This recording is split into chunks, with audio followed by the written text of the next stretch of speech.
I would also join with you in thanking all of the staff here. I know some of them had a very late night. I am hoping, obviously, that we won't still be here at 2:40 a.m.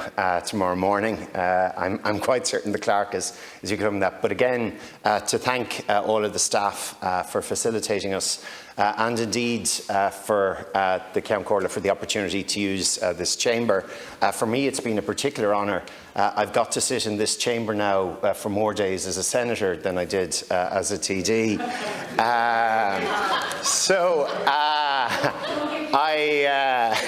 I would,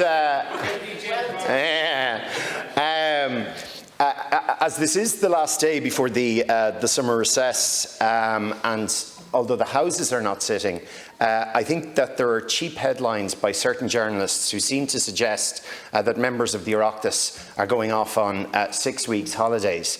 And I think it is incumbent on the Houses of the Oireachtas Press Office to address this fact that members here, and yes, will be going in and taking a break, and I hope everybody does enjoy it and spends time in Ireland. I will be taking a few days in Galway, and I hope you'll come to Wexford, acting leader.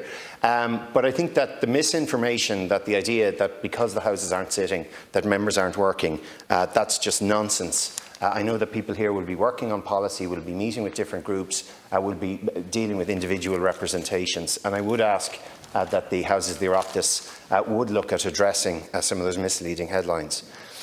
We're not going to be sitting in August, but it was in August 1970 that the Social Democratic and Labour Party was formed, and the men and women from those early days, they consistently advocated policies that through peaceful means supported engagement and conciliation, social justice, the unity of this island, and indeed Ireland constructively playing our role within the European Union.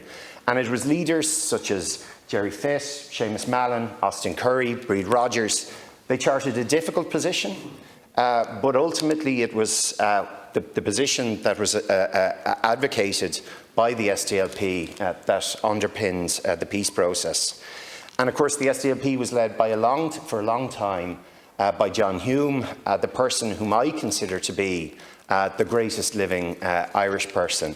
So his actions, I think more than anybody else, really led to what is now the peace process, and that what is shaping Ireland's future. So in that regard, Leader, I'm sure that you would join with me, indeed members of the House, in wishing Colin Eastwood, the current leader, and indeed the members of the SDLP, a very happy 50th birthday, and to thank the party for its enormous contribution that it has played in shaping the future of this island.